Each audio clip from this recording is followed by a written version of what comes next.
আসসালামু আলাইকুম ওরহমতুল্লাহি ওবরাকাতু ইন্নাল হামদুলিল্লাহ ওয়াসসালাতু ওয়াসসালামু আলা রাসূলিল্লাহ ওবাদ। সুপ্রিয় দর্শক শ্রোতা, কাছে দূরে দেশে কিংবা প্রবাসে যে যেখানে বসে টিভির পর্দায় কিংবা ইউটিউব চ্যানেলে আমাদের দেখছেন, সবাইকে জানাই শুকরিয়া ও স্বাগত। আশা করছি মহান আল্লাহর রহমতে আপনারা সবাই ভালো আছেন। প্রিয় দর্শক, আপনারা জানেন যে এই অনুষ্ঠানে প্রতিদিন একই সময়ে ইসলামের বিভিন্ন গুরুত্বপূর্ণ বিষয় নিয়ে আলোচনা করা হয়ে থাকে। আলোচনা করেন দেশের বিশিষ্ট ইসলামী চিন্তাবিদরা। আজ আমরা আমন্ত্রণ জানিয়েছি দেশের একজন বিশিষ্ট ইসলামী চিন্তাবিদকে। আমাদের সঙ্গে যোগ দিয়েছেন সার্কিট হাউস জামে মসজিদের সম্মানিত খতিব মুফতি আরিফ উদ্দিন মারুফ। আসসালামু আলাইকুম ওরহমতুল্লাহি ওয়াবারাকাতুহু। ওয়ালাইকুম আসসালাম ওরহমতুল্লাহি ওয়াবারাকাতুহু। শাইখ কেমন আছেন? আলহামদুলিল্লাহ, আপনি ভালো আছেন? আলহামদুলিল্লাহ। প্রিয় দর্শক, আজ আমরা যে বিষয়ে কথা বলবো সেটি হলো যেভাবে আল্লাহর রহমত মেলে। মহান আল্লাহ রব্বুল আলমিনের রহমত আমাদের সবার প্রয়োজন। রহমত শব্দের অর্থ হলো অন্তরের নরমি, নম্রতা, বিনয়, দয়া, দয়াদ্রতা, অনুগ্রহ, অনুকম্পা। একজন মানুষের জন্যই নয়, শুধু বিশেষভাবে একজন মুমিনের জন্য আল্লাহর রহমত প্রয়োজন। আল্লাহর কিছু রহমত এমন রয়েছে যেগুলো সব মানুষের জন্য, সব সৃষ্টিকুলের জন্য আল্লাহ তাআলা সেটা নির্ধারণ করেছেন, দিয়েছেন। কিন্তু তার কিছু স্পেশাল রহমত রয়েছে যেগুলো তিনি কখনো দুনিয়াতে কখনো আখিরাতে দান করবেন।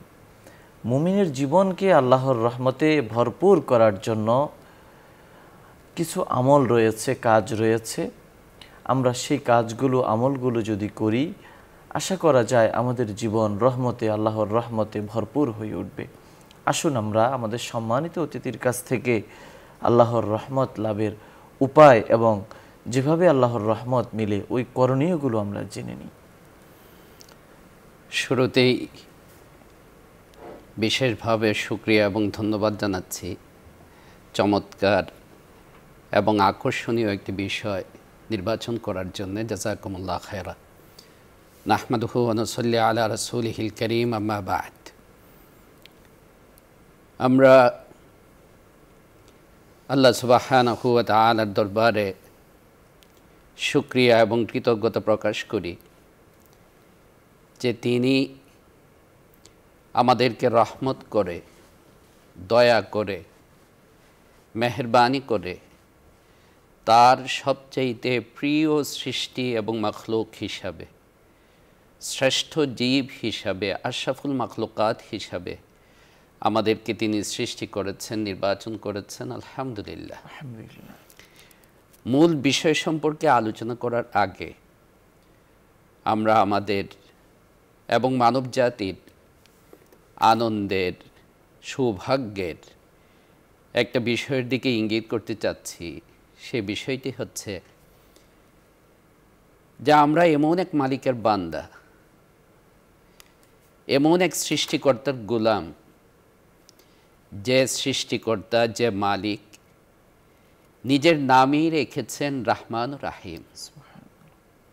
কুরআনে কারীমের বহু আয়াতে রসুল পাক সাল্লাল্লাহু আলাইহি ওয়াসাল্লামের হাদিস শরীফে আল্লাহ সুবহানাহু ওয়া তাআলার যে সমস্ত নাম উল্লেখিত হয়েছে এবং তার গুণাবলী, সিফাত উল্লেখিত হয়েছে, এর মধ্যে অন্যতম হচ্ছে রহমান এবং রাহিম।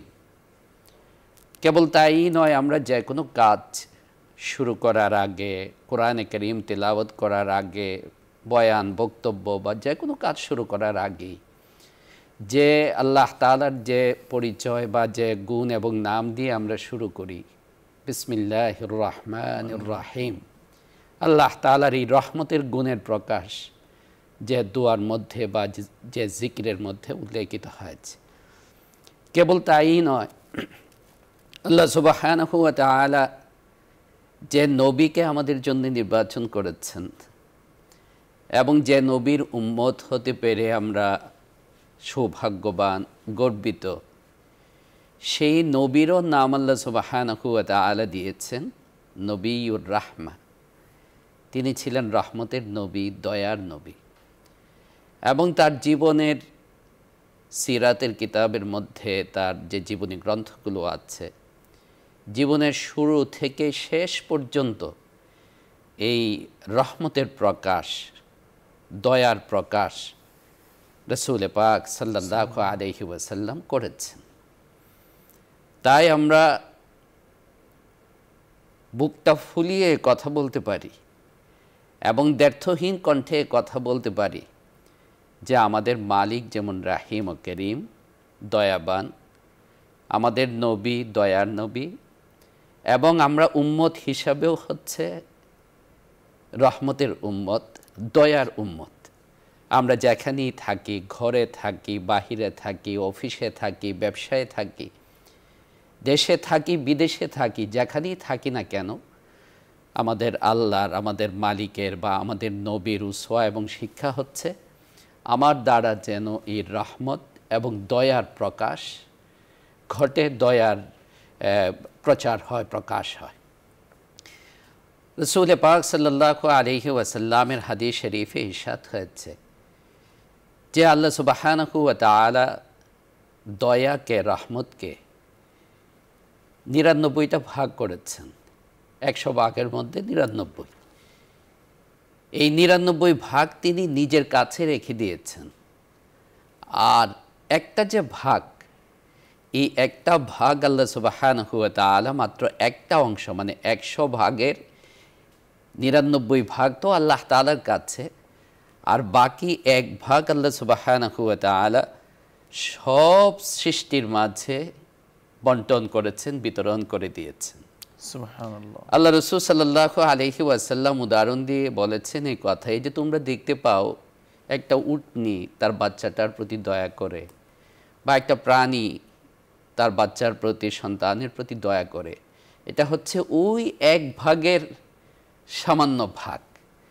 এখানেও আমাদের জন্য অত্যন্ত খুশি এবং আনন্দের বিষয় যে তাহলে যদি একজন মা বা একজন পিতা বা একটা প্রাণী বা একজন মানুষ তার সন্তানের প্রতি দয়া প্রকাশ করে এবং যেটা দেখে আমরা অনেক সময় অভিভূত হই, আর আল্লাহ সুবহানাহু ওয়া তাআলা নিজের কাছে রেখেছেন আরও ৯৯টা দয়া, তো সেই আল্লাহ কত দয়াবান, কত রাহিম ও করিম, কত ব্যাপক ও অসীম তার রহমত এবং তার দয়া। আল্লাহ সুবহানাহু ওয়া তাআলা কুরআনে কারীমে এবং রাসূল পাক সাল্লাল্লাহু আলাইহি ওয়াসাল্লাম তার হাদিস শরীফের মধ্যে এমন কিছু আমলের কথা উল্লেখ করেছেন যে আমলগুলো যদি একজন বান্দা করে তাহলে আল্লাহ সুবহানাহু ওয়া তাআলার রহমত সে বিশেষভাবে লাভ করতে পারে। এখানে একটা বিষয় ক্লিয়ার করা দরকার, পরিষ্কার করা দরকার, সেটা হচ্ছে যে আল্লাহ সুবহানাহু ওয়া তাআলার রহমত দু ধরনের। একটাকে বলা হয় রহমতে আম্মা, আরেকটাকে বলা হয় রহমতে খাসা। রহমতে আম্মা মানে হচ্ছে ব্যাপক, আম, যে রহমতের পরিধির মধ্যে বা সীমার মধ্যে সমস্ত সৃষ্টি অন্তর্ভুক্ত। এখানে কোনো মানুষের ভেদাভেদ নেই বা প্রাণীর ভেদাভেদ নেই, মুসলমান ও মুসলমানের ও মুসলিমের কোনো ভেদাভেদ এখানে নেই। আল্লাহ তাআলার এই রহমতের ভোগী বা এই রহমত লাভ করে তার সৃষ্টির যারা আছে সবই এই রহমতটাকে লাভ করে। আমরা আজকে মৌলিকভাবে আমাদের যে আলোচনা বা আলোচনার যে মূল প্রতিপাদ্য বিষয় সেটা হবে রহমতে খাসা, আল্লাহ তাআলার বিশেষ রহমত পাওয়ার জন্য। আম রহমত যেটা আছে সেটার জন্য তার কিছু লাগে না, কোনো ক্রাইটেরিয়া নেই, সেটা সবাই পাচ্ছে। একজন মুসলমান পাচ্ছে, একজন অমুসলিম পাচ্ছে, একটা প্রাণী পাচ্ছে, সাপ বিচ্ছু সবাই পাচ্ছে, সেটা প্রকৃতির মধ্যে যারা আছে সবাই পাচ্ছে। আমরা যে বিষয়টা বলবো সেটা হচ্ছে যে তার রহমতে খাসা, যে এমন কি আমল আছে যে আমলগুলো যদি আমি করি তাহলে আল্লাহ সুবহানাহু ওয়া তাআলার স্পেশাল বিশেষ রহমত আমি হাসিল করতে পারবো, লাভ করতে পারবো। এর মধ্যে প্রথম নম্বর আমি বিশেষভাবে শুরু করতে চাচ্ছি যে আমলটা দিয়ে, এবং এটাকে আমি আমাদের আজকের দিনের জন্য বরকত মনে করছি। সেটা হচ্ছে নবী পাক সাল্লাল্লাহু আলাইহি ওয়াসাল্লামের উপর দুরূদ ও সালাম পাঠ করা। আল্লাহ রাসূল সাল্লাল্লাহু আলাইহি ওয়াসাল্লাম হাদিস শরীফে ইরশাদ করেছেন, এবং অত্যন্ত প্রসিদ্ধ হাদিস, এটা সহিহ হাদিস, সিহা সিত্তার যে কিতাব আছে বা হাদিসের অন্যান্য গ্রন্থ আছে, প্রসিদ্ধ গ্রন্থগুলোতে এই হাদিস উল্লেখ আছে যে আল্লাহ রাসূল সাল্লাল্লাহু আলাইহি ওয়াসাল্লাম বলেন, মান সাল্লা আলাইয়া ওয়াহিদাতান সাল্লাল্লাহু আলাইহি আশারা, যে ব্যক্তি নবী পাক সাল্লাল্লাহু আলাইহি ওয়াসাল্লামের উপরে দুরূদ শরীফ পাঠ করবে, একবার দুরূদ শরীফ পাঠ করলে সাল্লাল্লাহু আলাইহি আশারা, আল্লাহ তার উপর 10 বার রহমত বর্ষণ করবে। তাহলে কেবল একবার দুরূদ শরীফের আমলের দ্বারা, এবং দুরূদ শরীফ কিন্তু সংক্ষিপ্ত, সাল্লাল্লাহু আলা মুহাম্মদ, আল্লাহুম্মা সাল্লি আলা মুহাম্মদ, এতটুকুর দ্বারাই দুরূদ শরীফের আমলটা আদায় হয়ে যায়। এই ছোট্ট একটা আমল দ্বারা একবার পাঠ যদি আমি করতে পারি, আল্লাহ তাআলার বিশেষ রহমত আমি কয়টা লাভ করব? 10টা। 10 বার আল্লাহ তাআলার রহমত লাভ করব। তাই যত বেশি দুরূদ শরীফ পাঠ করা যায়। এই হাদিসের সুন্দর একটা প্রেক্ষাপটও আছে, একটা ঘটনা আছে, যে একদিন নবী পাক সাল্লাল্লাহু আলাইহি ওয়াসাল্লাম তার উম্মতের কথা চিন্তা করে খুব বিষণ্ণ হয়েছিলেন এবং কান্নাকাটি করছিলেন। আল্লাহ সুবহানাহু ওয়া তাআলা হযরত জিবরিল আলাইহিস সালাতু ওয়াস সালামকে পাঠালেন। হযরত জিবরিল আলাইহিস সালাতু ওয়াস সালাম আসলেন, সালাম দিলেন এবং বললেন, আল্লাহ আমাকে পাঠিয়েছেন আপনাকে জিজ্ঞাসা করার জন্য, হে নবী, মা ইউবকিক, আপনাকে কিসে কাঁদাচ্ছে, আপনি কাঁদছেন কেন? আল্লাহ রাসূল সাল্লাল্লাহু আলাইহি ওয়াসাল্লাম তখন জবাবে বলেছেন, উম্মতি, আমার উম্মতের কি হবে, আমার উম্মতের চিন্তা করে আমি কান্নাকাটি করছি। এরপর হযরত জিবরিল আলাইহিস সালাতু ওয়াস সালাম আল্লাহর পক্ষ থেকে এই সুসংবাদ শোনালেন নবীজিকে, যে আমার হাবিবকে যে বলেন আপনি এই সুসংবাদ, যে তিনি কি এতে সন্তুষ্ট নন যে ব্যক্তি তার উপরে একবার দুরূদ শরীফ পাঠ করবে, সাল্লাল্লাহু আলাইহি আশারা, আল্লাহ তাআলা তার উপরে 10 বার রহমত বর্ষণ করবে।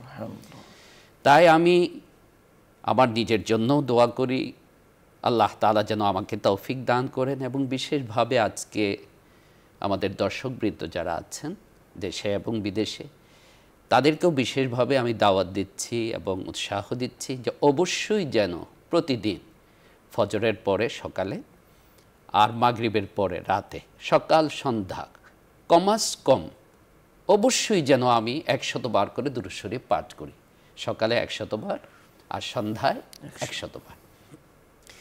রাসূল পাক সাল্লাল্লাহু আলাইহি ওয়াসাল্লামের হাদিস শরীফে বিশেষভাবে আল্লাহ সুবহানাহু ওয়া তাআলার দুরূদ শরীফ, আল্লাহ সুবহানাহু ওয়া তাআলার রহমত লাভ করার জন্য, বিশেষ রহমত পাওয়ার জন্য আরেকটা ছোট্ট আমলের কথা আছে, যে আমলটা সহিহ হাদিসে এভাবে বর্ণিত হয়েছে।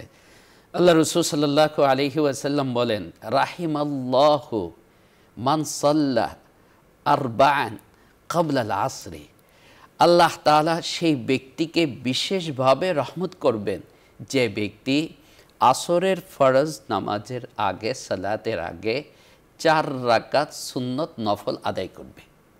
আমরা অনেক সময় জিনিসটা যেহেতু, আমলটা যেহেতু জরুরি নয়, সুন্নতে মুআক্কাদা নয়, তাই আসরের আগের যে 4 রাকাত সুন্নত আছে, এই জিনিসটা আমাদের অনেকেরই মাথায় থাকে না বা আমলের মধ্যে থাকে না।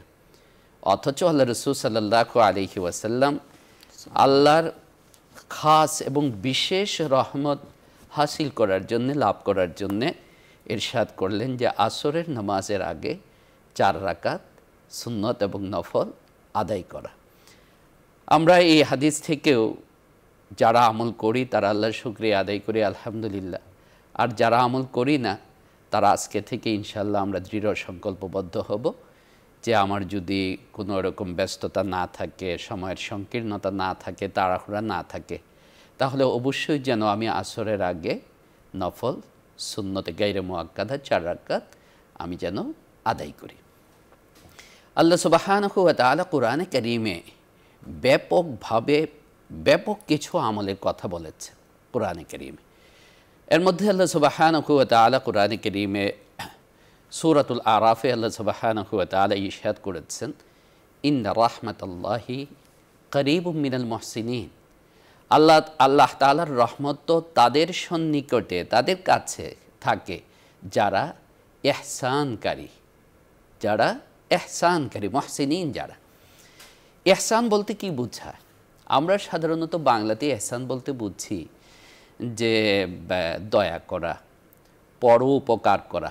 আমরা সাধারণভাবে ইহসান এটাকেই বুঝি। তবে কোরআনে কারীম বা আহাদিসে শরীফের মধ্যে সব জায়গায় এই অর্থে ব্যবহৃত হয়নি, বরং ইহসানের ব্যাপক অর্থ হচ্ছে, আরবিতে আহসানা শাইআ বলা হয় ইদা আতকানাহু।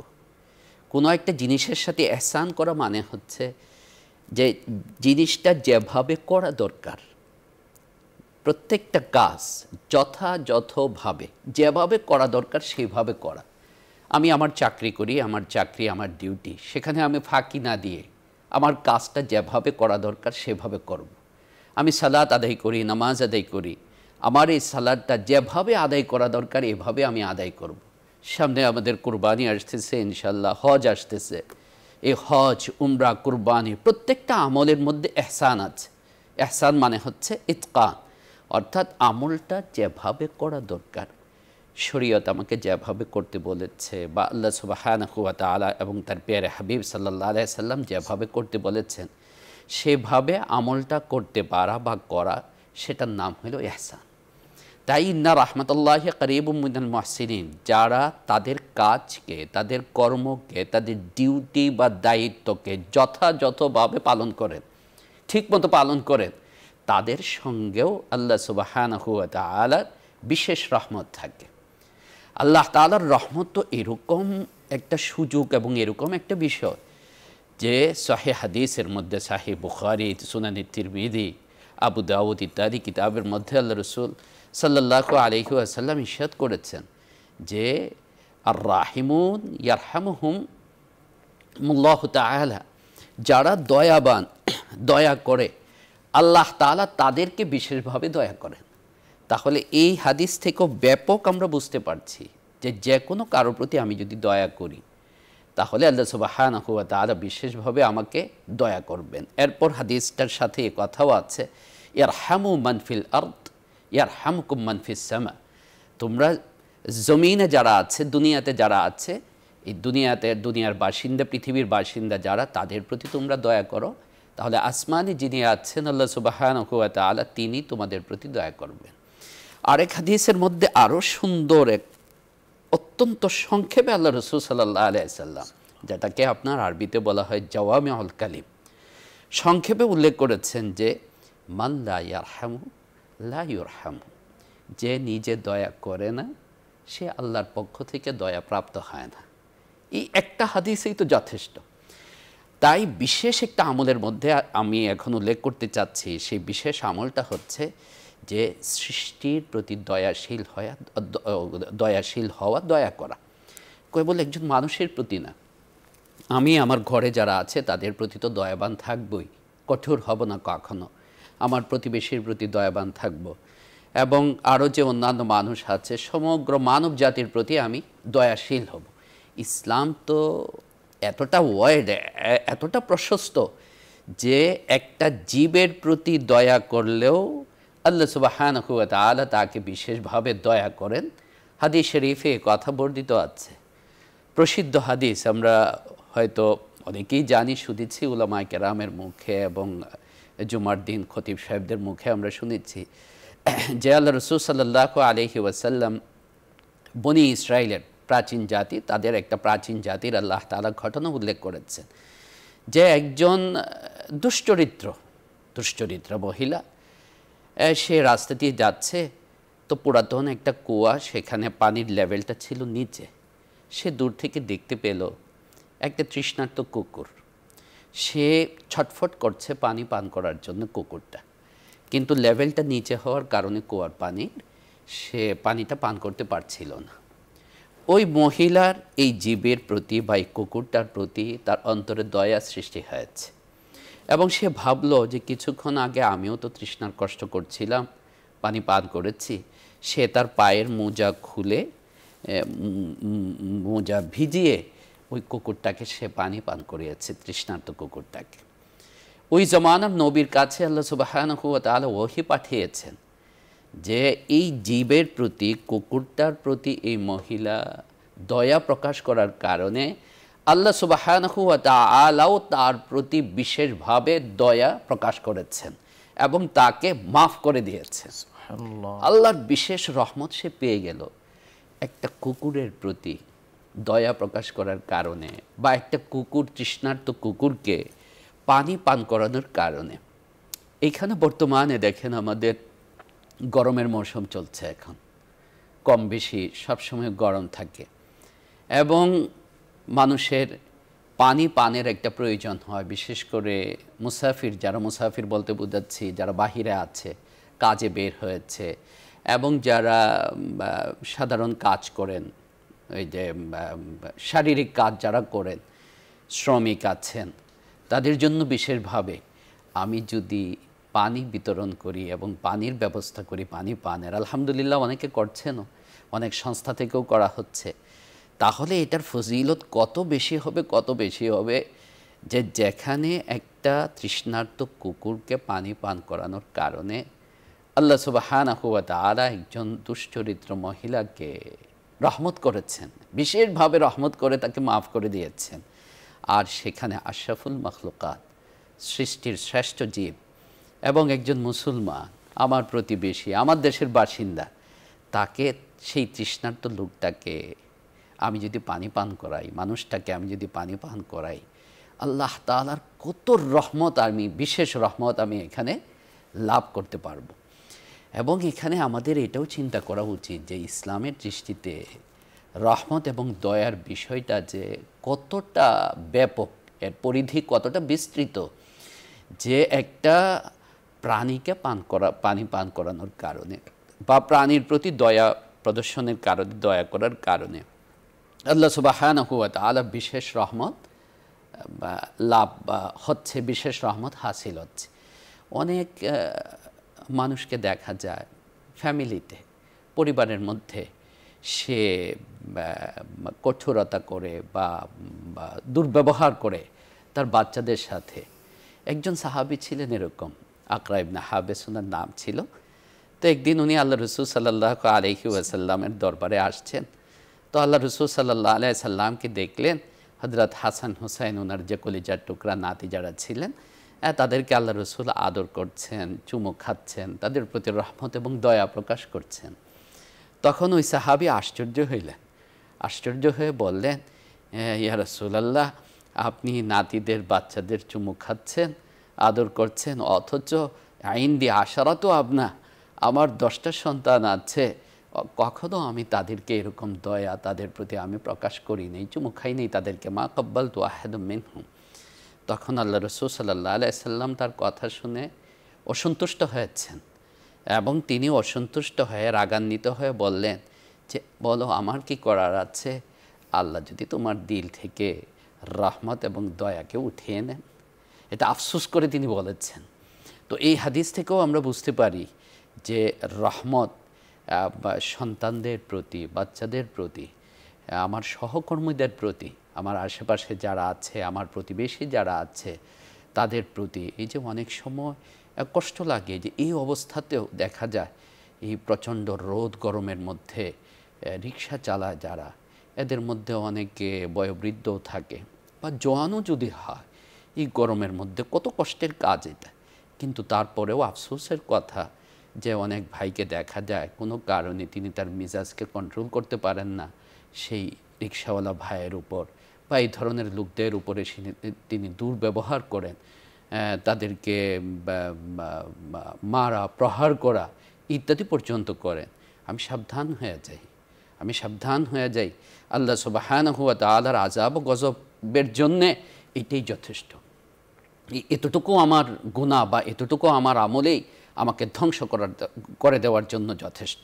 তাই আমি তার প্রতি দয়াশীল হই, সৃষ্টির প্রতি দয়াশীল হই, এবং বিশেষ করে আমার আশেপাশে যারা আছে, আমার পরিবারের লোক থেকে শুরু করে আমার বাচ্চারা, বন্ধু বান্ধব, সহকর্মী, সবার প্রতি আমি দয়াশীল থাকি। আল্লাহ সুবহানাহু ওয়া তাআলা কুরআনে কারীমে ব্যাপক আরও কিছু আমলের কথা বলেছেন। যেমন এর মধ্যে আল্লাহ সুবহানাহু ওয়া তাআলা বলেছেন যে ওয়ারাহমাতি ওয়াসিআত কুল্লা শাই ফাসাআকতুবুহা লিল্লাযীনা ইয়াত্তাকুনা ওয়া ইউতুনা যাকাতা ওয়াল্লাযীনা হুম বিআয়াতিনা ইউমিনুন, যে আমার রহমতের পরিধি এতটা বিস্তৃত যে রাহমাতি ওয়াসিআত কুল্লা শাই, আমার রহমত প্রত্যেকটা বস্তুকে পরিব্যাপ্ত করে আছে, পরিবেষ্টন করে আছে। আর আমার এই রহমত আমি কাকে দিই? বিশেষ রহমত ফাসাআকতুবুহা, তাকেই দিব লিল্লাযীনা ইয়াত্তাকুন, যারা তাকওয়া পরহেজগারি অবলম্বন করে, ওয়া ইউতুনা যাকাত, যাকাত আদায় করে, এবং আমার আয়াতের প্রতি বিশ্বাসী হয়, বিশ্বাস স্থাপন করে। এখানে আল্লাহ সুবহানাহু ওয়া তাআলা ব্যাপকভাবে আমাদেরকে বলে দিয়েছেন যে আমরা যদি আমাদের অন্তরের মধ্যে আল্লাহর ভয় রাখি, তাকওয়া রাখি, আল্লাহ ভীরুতা যেটা সেটা রাখি, তাহলেও আমরা বিশেষভাবে আল্লাহ সুবহানাহু ওয়া তাআলার রহমত প্রাপ্ত হব। তাকওয়া সম্পর্কে মূল কথা হচ্ছে যে তাকওয়া হচ্ছে অন্তরের মধ্যে আল্লাহ তাআলার উপস্থিতি অনুভব করা। হুজুরে কাল বলা হয় যেটাকে সুফিদের ভাষা, যে আমার অন্তরে সবসময় এই ভাব থাকবে যে আমার আল্লাহ তো আমাকে দেখছেন, আমার আল্লাহ আমাকে দেখছেন। এবং এই ভয় যখন থাকবে যে আমার আল্লাহ আমাকে দেখছেন, তার সামনে আমাকে দাঁড়াতে হবে, তার সামনে আমাকে জবাবদিহি করতে হবে, তখন আমার দ্বারা কোনো অন্যায়, কোনো অবিচার, কোনো দুর্নীতি, আল্লাহ সুবহানাহু ওয়া তাআলার নাফরমানি, অসন্তুষ্টির কাজ আমার দ্বারা কখনো প্রকাশ পাবে না। দেখুন, একটা দেশের বা সমাজের প্রশাসন এ তো বাহ্যিক আমার অবস্থা লক্ষ্য করবে, এবং প্রশাসনের জন্য কখনোই সম্ভব নয় 24 ঘন্টা সে আমাকে খেয়াল করবে। যতক্ষণ পর্যন্ত আমার অন্তরের ভিতরে আল্লাহর তাকওয়া না আসবে, আল্লাহর ভয় না আসবে, এবং আল্লাহর সামনে জবাবদিহিতার বিষয়টা আমার অন্তরে না আসবে, ততক্ষণ পর্যন্ত সমাজে শতভাগ ন্যায় প্রতিষ্ঠিত হওয়া বা ইনসাফ প্রতিষ্ঠিত হওয়া সেটা কখনো হবে না। ঠিক অনুরূপভাবে আল্লাহ সুবহানাহু ওয়া তাআলা কুরআনে কারীমে বিশেষ একটা কোরআনে কারীমের এটা একটা বিশেষত্ব, আমি বলবো বিশেষ একটা ফজিলত, যে আল্লাহ সুবহানাহু ওয়া তাআলা কুরআনে কারীমের তিলাওয়াতের সাথেও তার রহমতকে সম্পৃক্ত করেছেন। আল্লাহ সুবহানাহু ওয়া তাআলা ইরশাদ করেছেন, ওয়া ইযা কুরিআল কুরআনু ফাসতামিউ লাহু ওয়া আনসিতু লাআল্লাকুম তুরহামুন, যে যখন কুরআনে কারীমের তিলাওয়াত হয়, আমি নিজে তিলাওয়াত করি বা অন্য কেউ যখন আমার পাশে তিলাওয়াত করে, তখন আমি যেন অবশ্যই মনোযোগিতার সাথে, আদবের সাথে তার তিলাওয়াতটাকে শুনি। কি হবে এতে? লাআল্লাকুম তুরহামুন, আমি আল্লাহ সুবহানাহু ওয়া তাআলার বিশেষ রহমত আমি হাসিল করতে পারবো, লাভ করতে পারবো। এরকম আল্লাহ সুবহানাহু ওয়া তাআলা কুরআনে কারীমে আরও বিভিন্ন আমলের কথা বলেছেন। তবে কুরআনে কারীমে ব্যাপকভাবে বলা হয়েছে ওয়াতিউ আল্লাহ ওয়াতিউ রাসূল লাআল্লাকুম তুরহামুন, আমি যখন আল্লাহর কথা শুনবো, আল্লাহর ফরমাবরদারি করব, আল্লাহর হুকুম মানব, আর আল্লাহ রসুল সাল্লাল্লাহু আলাইহি ওয়াসাল্লামের সুন্নত অনুযায়ী চলবো, আমার পুরা জিন্দিগিতে, আমার ঘরে, আমার বাহিরে, আল্লাহ তাআলা ওয়াদা দিয়েছেন, তাহলেও আমি আল্লাহ তাআলার বিশেষ রহমত হাসিল করতে পারবো, লাভ করতে পারবো। দেখুন, আজকে আমাদের ঘরে রহমত নাই, শান্তি নাই। কেন? এর কারণটা হচ্ছে আমাদের ঘরে আল্লাহ আল্লাহ রসুল নাই। আল্লাহ বলে দিয়েছেন যে তুমি, তোমার কাছে আল্লাহ আল্লাহ রসুল যখন থাকবে, তার হুকুম, আল্লাহ রসুলের সুন্নাহ যখন থাকবে, তো তোমার ঘরে আল্লাহ রসুলের আল্লাহ সুবহানাহু ওয়া তাআলার বিশেষ রহমতও তোমার ঘরের মধ্যে থাকবে।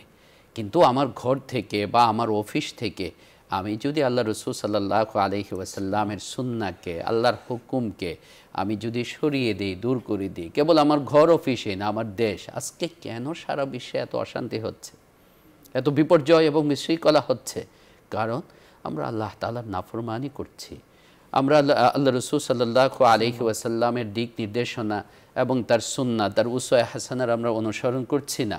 না করার কারণে আল্লাহর যে স্পেশাল বিশেষ যে রহমত ছিল, এই রহমত থেকে আমরা সময়ে সময়ে বঞ্চিত হয়ে যাচ্ছি।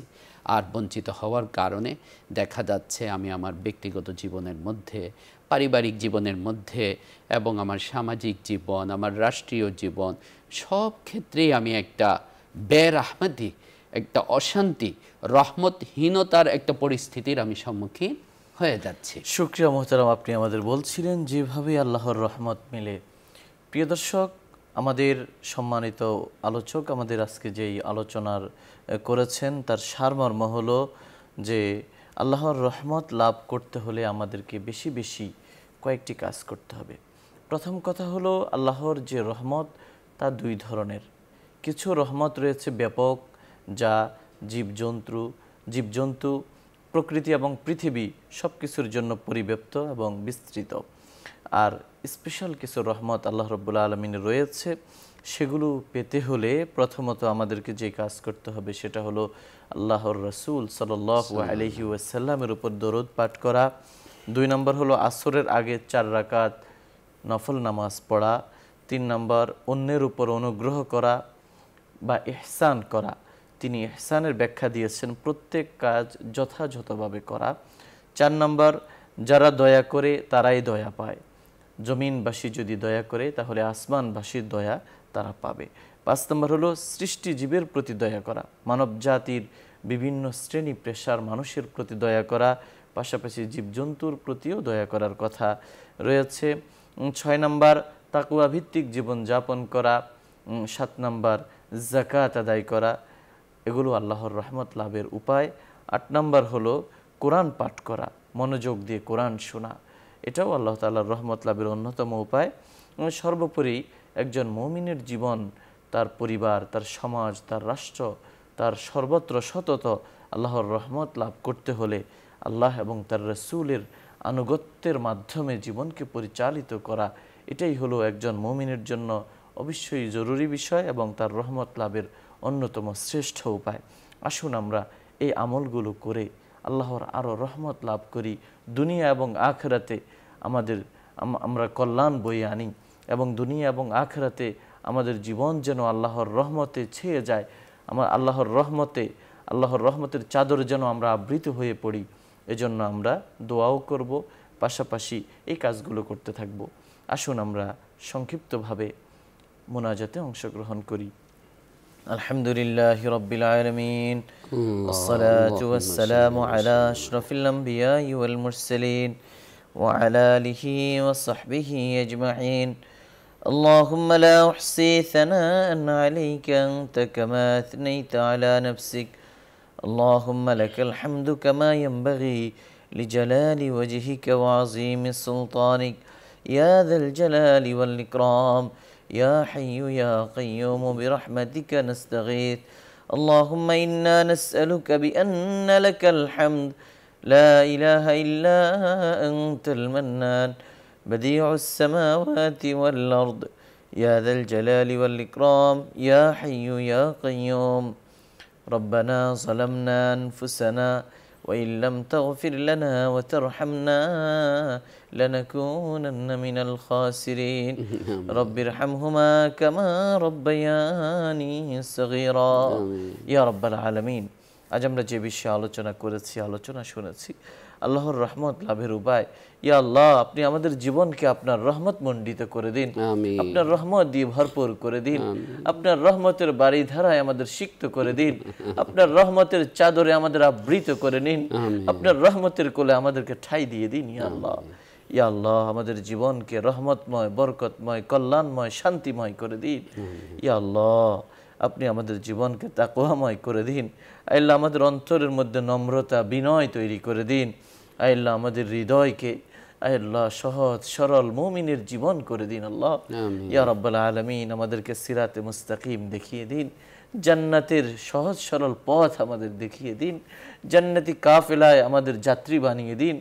আল্লাহ, জান্নাতি মিছিলে, জান্নাতবাসীদের মিছিলে আমাদের শামিল করে নিন। ইয়া আল্লাহ, আমাদের জীবনের গুনাহ খাতা, আমাদের কবিরা সগীরা, কবিরা জানা অজানা, ইচ্ছা অনিচ্ছা, প্রকাশ্যে গোপনে, দিনে রাতে, আলোতে অন্ধকারে করা সমস্ত গুনাহের জন্য আমরা তাওবা করছি। আল্লাহ, আপনি আমাদের গুনাহ মাফ করে দিন। বাকি জীবন নিজেকে শুধরে নেওয়ার তৌফিক দান করুন। আমাদের জীবনের গতিপথকে আপনি বদলে দিন।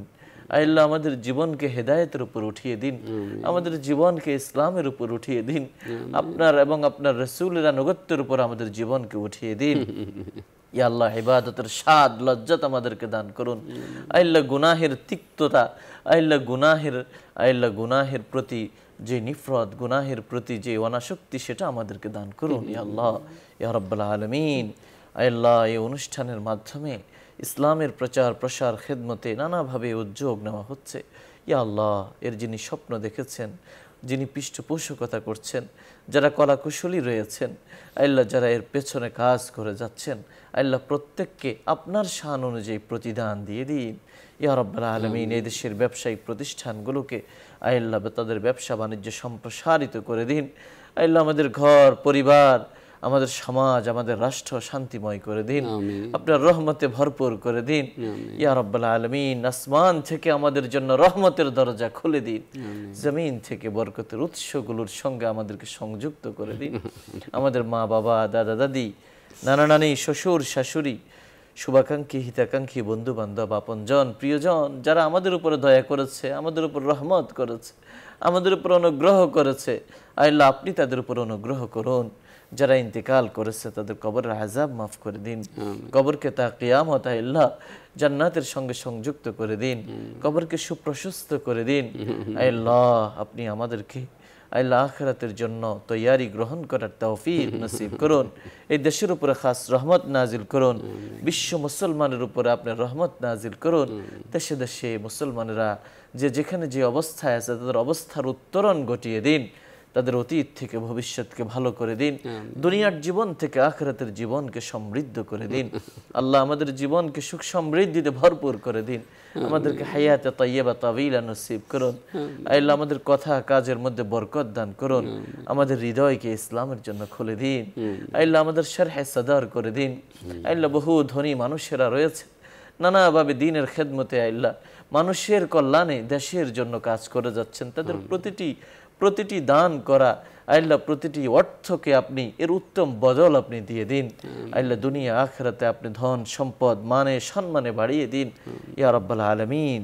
আপনি আমাদের দোয়াগুলোকে আমাদের নেক আমলের উসিলায়, কালিমায়ে তাওহীদের উসিলায় কবুল ও মঞ্জুর করে নিন। সুবহান রাব্বিকা রাব্বিল ইজ্জাতি আম্মা ইয়াসিফুন ওয়া সালামুন আলাল মুরসালিন ওয়ালহামদুলিল্লাহি রাব্বিল আলামিন। প্রিয় দর্শক, এতক্ষণ ধরে অত্যন্ত ধৈর্য সহকারে আপনারা শুনছিলেন আপনাদের প্রিয় অনুষ্ঠান আলোকিত প্রতিদিন। প্রতিদিন একই সময়ে আলোকিত প্রতিদিন শিরোনামের অধীনে ইসলামের বিভিন্ন বিষয় নিয়ে এখানে আলোচনা হয়ে থাকে। আপনাদের সবাইকে সে অনুষ্ঠান আবারও দেখার আমন্ত্রণ জানিয়ে আজকের মতো এখানে বিদায় নিচ্ছি। ওমা আলাইনা ইল্লাল বালাগ। আসসালামু আলাইকুম ওয়া রাহমাতুল্লাহি ওয়া বারাকাতুহু।